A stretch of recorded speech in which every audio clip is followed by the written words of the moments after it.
Todos nos vemos enfrentados a la toma de decisiones sobre qué tipo de formación queremos. Si queremos una educación formal o informal, si queremos capacitarnos a través de institutos, universidades, escuelas, o si queremos hacerlo en línea a través de cursos virtuales, gratuitos, etc. La cantidad de educación y de formación que queremos en nuestras vidas va a depender de alguna manera de cómo nos proyectamos. Si un par de estudiantes, uno que estudia economía y otro que estudia matemáticas, terminan su universidad y después de ciertos años de trabajar en el mercado laboral deciden continuar sus estudios de posgrado, podrían enfrentar diferentes decisiones. Por ejemplo, podrían pensar en estudiar una maestría o un doctorado. Y eso va a depender mucho del futuro que cada uno quiera. Seguramente para el de economía, para la persona que estudia economía, hacer una maestría que fortalezca sus competencias profesionales sea suficiente. Pero de pronto si el estudiante de matemáticas quiere convertirse en profesor, tal vez le toque pensar en hacer un doctorado, por ejemplo. Ese tipo de decisiones que tomamos todos, en este caso el que estudió matemáticas y el que estudió economía, van a depender de hacia dónde queramos ir. Ese tipo de decisiones, esa forma en que se toman las decisiones y las condiciones sobre las cuales hacemos los cálculos para tomar las decisiones, es lo que está enmarcado entre lo que llamamos los modelos de capital humano. En síntesis, el modelo de capital humano es suficiente para proveer un marco conceptual acerca de las decisiones de inversión en educación. Este modelo es fundamental para entender cómo los economistas piensan acerca de las fuerzas que manejan las decisiones de inversión individual y cómo esas decisiones deberían responder a los cambios de las políticas de gobierno relacionados tanto como en educación como en los cambios del mercado laboral. En ese sentido, podemos decir que el capital humano es este conjunto de habilidades, conocimientos y atributos de un individuo que tiene un valor en el mercado laboral. Cada vez más las personas desean desarrollar sus competencias, sus habilidades para ser más competitivos en el mercado laboral. Y eso es lo que se ofrece a los empleadores. Un caso particular de inversión en capital humano es la inversión en educación. Invertir en la escuela, invertir en el colegio, en la universidad, son elementos que le permiten al individuo adquirir ciertas habilidades, destrezas o competencias que serán necesarios en el mercado laboral. El capital humano, a diferencia del capital físico, no se puede colateralizar. Esto significa que no se puede poner como respaldo a una deuda o a un crédito, reduciendo la posibilidad de acceder a los mercados financieros.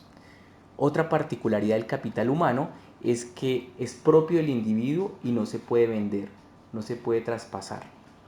El modelo de capital humano es la herramienta que permite analizar las decisiones de inversión en educación. Cuánto estudiar, qué estudiar, cuántos años dedicar al estudio, si quiero hacer una maestría, un doctorado, etc. Y estas decisiones están asociadas a dos cosas. Por un lado, los costos que son derivados del valor de la matrícula y también de los salarios que las personas dejarían de percibir mientras estudian, y los beneficios que básicamente serían los salarios futuros que las personas devengarían una vez hayan estudiado. Entonces los individuos en ese contexto analizan los costos y los beneficios para identificar el nivel de inversión en educación que harían. La comparación entre beneficios y costos deben tener en cuenta que los salarios más altos ocurren en años posteriores, mientras que los costos se asumen al inicio. Uno primero estudia en la universidad y gasta gran cantidad de tiempo en la universidad, y cuando sale de la universidad es cuando comienzan a tenerse los beneficios de haber estudiado. Entonces esa primera parte requiere una inversión en tiempo y en dejar de percibir dinero, que es un costo inicial. Para tomar esas decisiones significa que los individuos, en teoría, deberían calcular o determinar el valor presente de los flujos futuros de los costos de la inversión en educación. El valor presente es el valor que tiene hoy un ingreso que será recibido en algún periodo futuro. ¿Qué predicen los modelos de capital humano? Ante un aumento en los costos directos de la educación, disminuye el valor presente neto y por tanto disminuye la demanda de educación. Los cambios en los costos directos de la educación, por ejemplo, salarios que se dejan de recibir al estudiar, están relacionados con las habilidades y el nivel educativo del individuo. Personas más habilidosas van a tener mayor facilidad en adquirir nuevas destrezas. Así las cosas, los individuos estarán más dispuestos a estudiar cuando los costos indirectos sean menores. Esto es, cuando son, por ejemplo, más jóvenes y tienen menor educación y su salario sería menor si decidieran trabajar. Y segundo, tendrán más tiempo para recibir las ganancias de haber estudiado. Otra de las predicciones de los modelos de capital humano es que la economía y las preferencias del mercado laboral afectan los beneficios esperados de estudiar.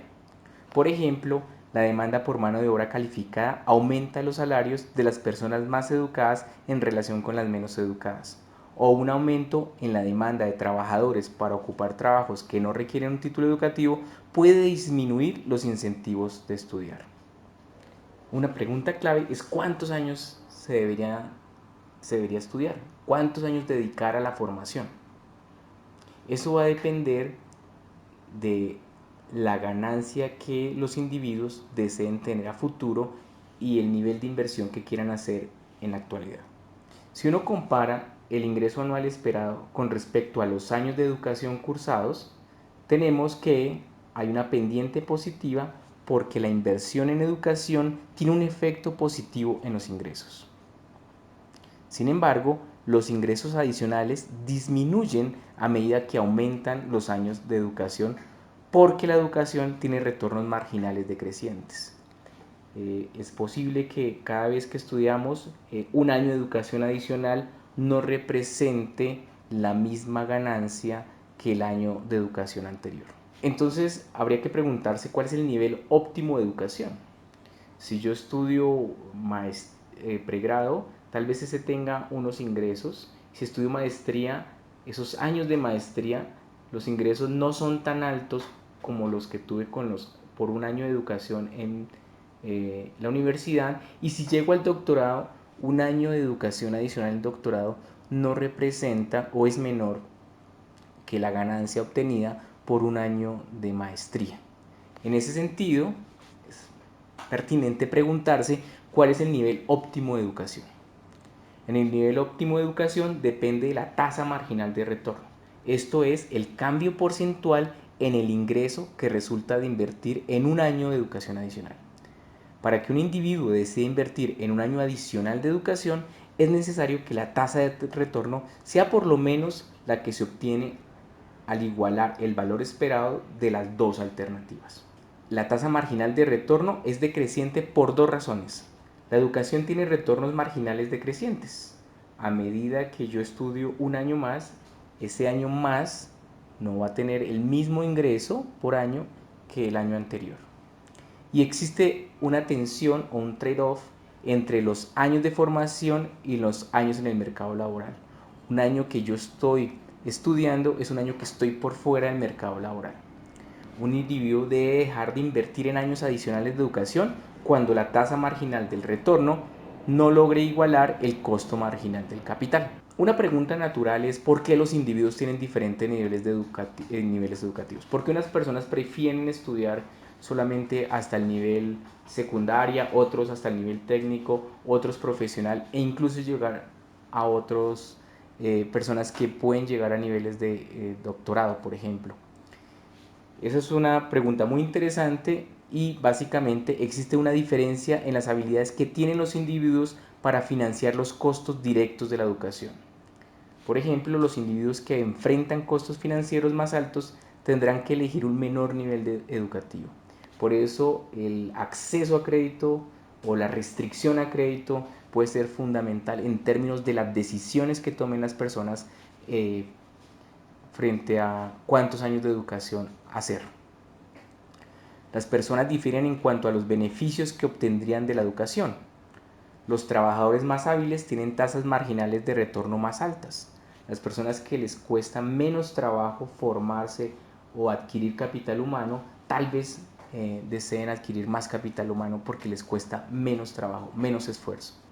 Este marco de capital humano nos da unas grandes herramientas para entender cómo los individuos toman decisiones sobre el nivel de formación y capacitación, particularmente el nivel de formación en educación. Esas decisiones o este marco no solamente nos muestra las decisiones individuales, sino que también nos va a permitir entender las decisiones que se toman a nivel gubernamental. Es presumible que el gobierno se preocupe porque su población tenga cierto mínimo capital humano para que haya un mejor desarrollo, tanto para los individuos como para la sociedad. Y el desarrollo no solamente económico, sino un desarrollo social. En ese sentido, este marco nos permite entender cuáles son las tensiones a la toma de decisiones. Por ejemplo, un individuo podría pensar que menos años de educación para él es conveniente, porque puede salir rápidamente al mercado laboral. Imagínense en una zona rural colombiana donde los individuos enfrentan la tensión entre ir a trabajar con los padres o ir a la escuela. Tal vez en ese contexto lo más eficiente desde el punto de vista del individuo es ir a trabajar. Sin embargo, a nivel social es mucho mejor que ese individuo se forme y adquiera mayor capital humano porque eso va a tener beneficios sociales.